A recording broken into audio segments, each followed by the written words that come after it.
Fala, meu querido aluno, minha querida aluna, bem-vindo a mais uma aula aqui do nosso canal e dessa vez o assunto foi uma requisição de outra plataforma, da onde nós também produzimos conteúdo e diversos vídeos e materiais didáticos para ensinar farmacologia, fisiologia e terapêutica. Vou deixar aqui o link, né, o nome, para você seguir também. Pois bem, lá me requisitaram muito uma aula sobre beta-bloqueadores, rápida, dinâmica, que explique ponto a ponto o que são, o que fazem, principais características, e por isso que eu trouxe para você aqui no nosso canal e espero que você goste. Se você não segue o nosso canal, não está inscrito no nosso canal, já clique em inscrever-se, ative as notificações para receber todas as aulas aqui da nossa sala de aula semanalmente e bora então para a nossa aula de beta-bloqueadores.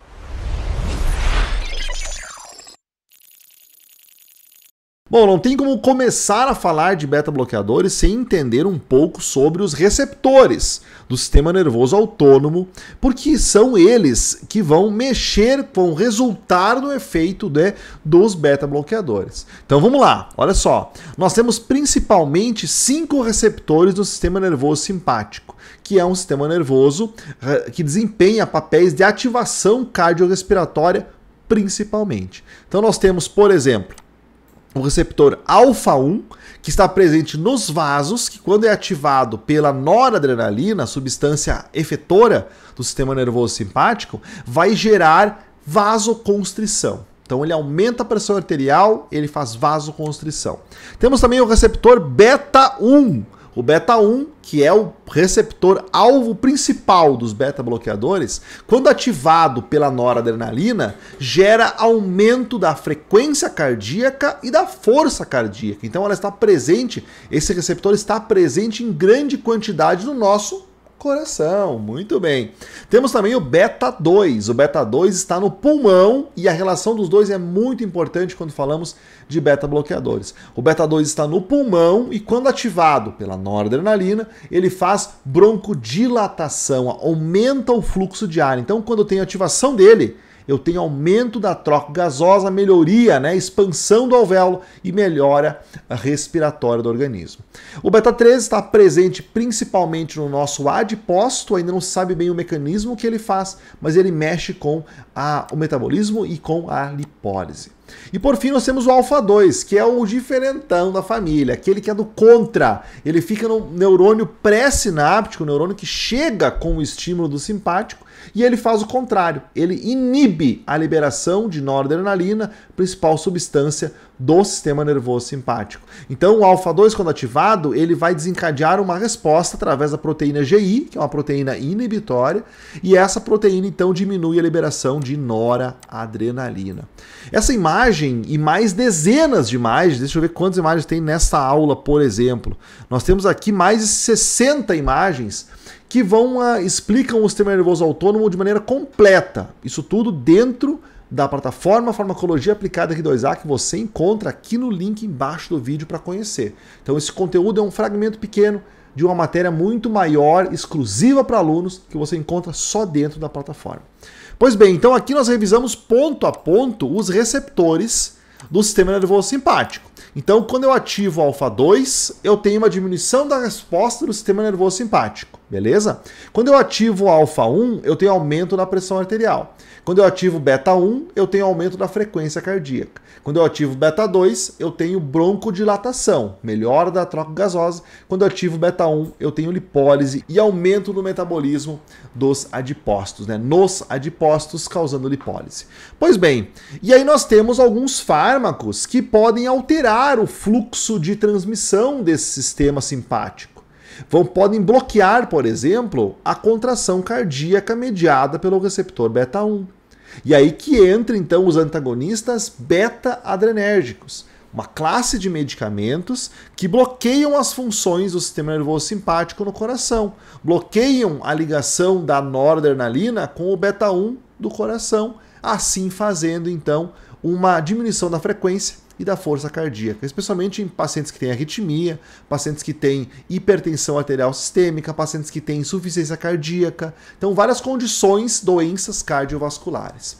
A primeira geração de beta-bloqueadores, ela é composta de fármacos como propanolol, como pindolol, timolol, sotalol e nadolol, que não são seletivos suficientemente no bloqueio de beta-1 e beta-2. Então lembra, o que o beta-2 faz mesmo? Ele aumenta o fluxo de ar, melhora, faz broncodilatação. Pois é, mas agora eu estou falando de uma classe antagonista, bloqueadora. Então, quando eu utilizo um beta-bloqueador que não é seletivo, que é o caso da primeira geração de beta-bloqueadores, não é seletivo suficientemente, a dose terapêutica dessa classe acaba bloqueando com um grau de importância alto o beta-1 e o beta-2. Ou seja, faz a diminuição da função do simpático sobre o coração, mas também faz broncoconstrição, ou seja, fechamento de alvéolo, porque está bloqueando a ação do simpático no pulmão, e a ação do simpático é broncodilatação. Então o uso de beta-bloqueadores de primeira geração tem que haver por trás uma monitorização intensa do sistema cardiorrespiratório.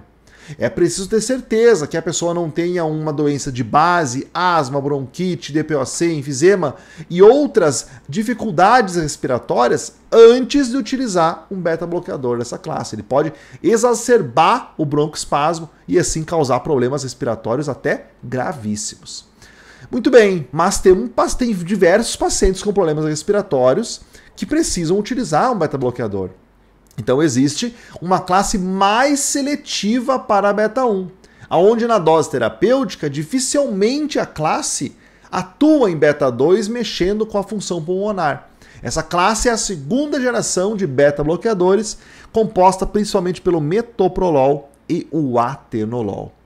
Pois bem, pessoal, a primeira geração e a segunda geração têm essa grande diferença. A primeira geração ela é não seletiva, acaba atuando em beta-1 e beta-2 proporcionalmente, e a segunda geração é mais seletiva para beta-1, onde numa dose terapêutica não vai haver comprometimento pulmonar. Porém, as duas classes atuam no coração, quando pensamos em sistema cardiovascular, só no coração. Não mexem na atividade vasal, né, ou a atividade nos vasos sanguíneos, só no coração. E pensem comigo, o coração ele bombeia o sangue proporcionalmente à necessidade do corpo. Ele é um ejetor de sangue para o corpo em contrapartida à resistência dos vasos sanguíneos. Então, se de uma hora para outra eu utilizar uma droga, né, uma substância, que vai bloquear o batimento cardíaco, diminuir o batimento cardíaco e a força, a ejeção de sangue diminui. E os vasos vão pensar que está faltando sangue na pré-carga cardíaca, sangue na chegada do coração. E aí eles vão fazer vasoconstrição. Esse rebote pelo uso do beta-bloqueador de primeira e de segunda geração é muito comum. Começa a utilizar a primeira e a segunda geração de beta-bloqueador, a pessoa pode apresentar pequenos picos de pressão arterial por causa dessa resposta rebote à ação única no vaso, ou única no coração, que essas duas classes de beta-bloqueador apresentam. Por isso que existe a terceira classe, olha só. A terceira classe é uma classe que é dividida em duas, uma mais seletiva para beta-1 e outra não seletiva, mas a terceira classe, como um todo, também atua nos vasos. Então, quando começa a mexer, começa a atuar sobre o coração, diminuindo a força e o batimento cardíaco, ele também age ao mesmo tempo nos vasos sanguíneos, diminuindo esse rebote que pode vir a acontecer pela uma ação direta no coração. A primeira parte da terceira geração ela é de fármacos ainda não seletivos, então atua nos vasos sanguíneos, mas não são seletivos terapeuticamente na dose terapêutica entre beta-1 e beta-2. É o caso do labetalol e do carvedilol. E por fim nós temos uma terceira geração um pouco mais evoluída no critério seletividade, porque ela passa a ser mais seletiva para beta-1, assim como a segunda geração, porém vai também atuar nos vasos, especialmente induzindo a produção de óxido nítrico endotelial, que faz com que haja uma diminuição da pressão arterial e impede então o surgimento do rebote pressórico. Muito bem, historicamente essa classe de beta-bloqueadores foi amplamente utilizada em hipertensão arterial sistêmica entre os anos de 1980 e 1990. Era a primeira escolha para o tratamento de hipertensão arterial. Porém, né, devido aos efeitos adversos, especialmente rebote pressórico e no pulmão, os fármacos começaram a ser substituídos por outras opções com menos efeitos adversos. Por exemplo, os próprios diuréticos e os inibidores da ECA. Porém, algumas condições fazem com que o beta-bloqueador continue sendo a primeira opção, na maioria das vezes. Ela é a primeira escolha, por exemplo, quando se tem uma doença cardíaca associada, um infarto agudo no miocárdio, uma insuficiência cardíaca e, claro, quando a pessoa tem risco de morte no tratamento de problemas cardiovasculares. Esses são alguns pontos importantes do uso dos beta-bloqueadores. Eles são utilizados, então, em casos de angina estável, infarto do miocárdio prévio, insuficiência cardíaca distólica e sistólica, enxaqueca também, especialmente o propanolol, estado hiperadrenérgico, atividade simpática aumentada, isso vai então gerar uma descarga do simpático em todos os receptores, perigoso para o coração esse estado, aneurisma de aorta sob tratamento clínico conservador e arritmias supraventriculares. Então os beta-bloqueadores têm diversas indicações para além da indicação clássica de fármaco antihipertensivo. Uma revisão rápida, direta, que foi exatamente o que foi solicitado para mim na rede vizinha e por isso que eu trouxe aqui os pontos mais importantes dos beta-bloqueadores. Claro que existem interações medicamentosas, reações adversas para além do sistema cardiorrespiratório e alguns fatores cinéticos que impactam bastante na indicação. Se você quer uma aula mais ampla, mais completa, com todos esses pontos, escreve nos comentários, fala o que você achou dessa aula, fala o que você acha do nosso canal, que eu fico maravilhado com alguns comentários feitos aqui no YouTube e me dá mais força e mais garra para continuar produzindo conteúdo. Se você não é inscrito, já se inscreva no canal, já ative as notificações e prepare-se que semana que vem tem mais aula de farmacologia, fisiologia e terapêutica aqui. Até mais! Tchau, tchau!